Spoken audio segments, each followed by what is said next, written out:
Welcome to This Explainer.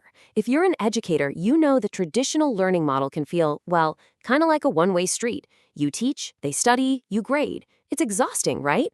Today, we're exploring a framework designed to completely rewire that dynamic. We're looking at an initiative called PeerCollab, which is a structured approach to peer assessment that actually works. So what actually happens when students assess each other? I know, for a lot of us, the immediate fear is just total chaos. Will they be too harsh? Are they just going to give their friends easy A's? But as our source material reveals, structured peer assessment doesn't create chaos at all.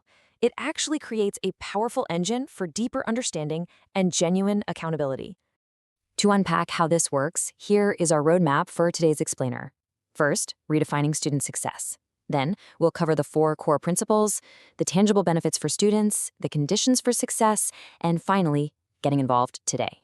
All right, let's jump right into Section 1, redefining student success and the paradigm shift we need to make. The PeerCollab framework, which is co-funded by the European Union, is built entirely on the idea of fusing peer assessment with cooperative learning. It isn't just about passing a paper to a neighbor so they can spot a few typos. It's a highly intentional, highly structured process where learning is a collaborative journey. The assessment itself becomes a learning activity, not just some final judgment handed down at the very end of a module. To do this, we have to move away from an environment of destructive competition and transition into a cooperative space where success is a shared endeavor. Think about a traditional setting for a second. Students are often graded on a curve, consciously or subconsciously competing against one another. The vibe is often, if I do well, maybe it means you do poorly. PeerCollab completely flips that script. By assessing one another, students become actively invested in helping each other improve. The mindset goes from, how do I beat the rest of the class, to how do we all elevate our work together? Moving on to Section 2, the 4 core principles. This is basically your playbook. Think of this first principle, positive interdependence, kind of like a team sport. Because success is intertwined, giving and receiving feedback elevates everyone's skills. And what's really brilliant about this is that the evaluator learns just as much as the person being evaluated.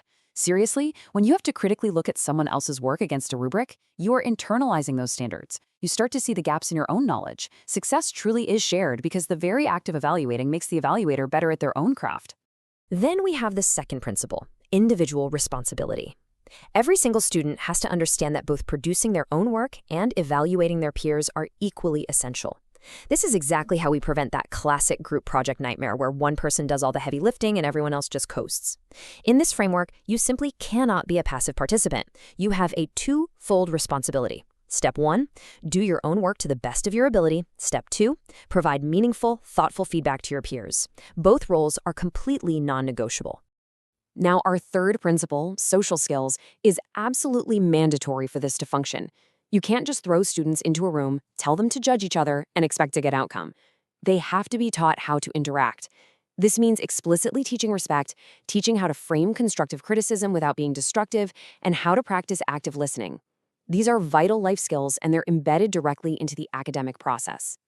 The crucial takeaway here is that all feedback must be directed at the work itself, creating a safe and constructive environment for critique. This is the golden rule of those social skills we just talked about. It is never, you are bad at math. It's always, this specific equation needs adjusting because of this specific rule. By focusing entirely on the performance and not the person, we remove the ego and the defensiveness from the equation, which allows true learning to take place. Finally, we have group processing. After the assessment cycle is done, the process isn't over. Teams must reflect on their dynamic to strengthen future collaboration. The groups actually have to sit down and ask each other, what worked well in our communication? What broke down? What should we improve for next time? Reflection is the glue that makes the previous 3 principles stick. It ensures that the group is constantly evolving and optimizing how they work together. Let's look at the payoff in Section 3, tangible benefits for students, and the real-world impact.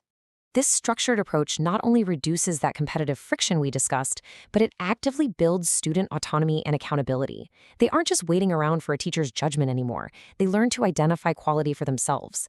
It also strengthens metacognition, meaning they are actively thinking about their own thinking. And perhaps most importantly for a healthy classroom environment, this creates deep trust within the group. They know they're in it together. Okay, Section 4, conditions for success, and how we actually make this work on the ground. These 3 conditions are your absolute non-negotiables. First, clear expectations. Students need crystal clear rubrics so they know exactly what they're evaluating.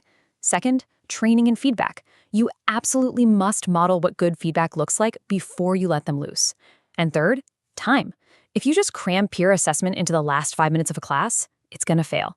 You have to carve out dedicated, focused time for reflection and revision for the process to actually yield results. Which brings us to our final section, getting involved today, and your next steps.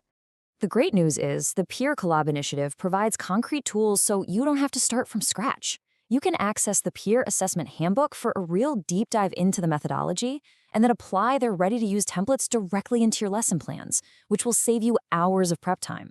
The whole thing is designed to make implementing structured peer assessment in your classroom as seamless as possible. Because at the end of the day, as the initiative states, together we strengthen teaching quality and student success across Europe. This isn't just about making grading easier for you. It's about fundamentally elevating how your students interact, learn, and grow together. By shifting the focus from isolated performance to shared success, we can unlock a level of engagement that traditional methods simply can't reach.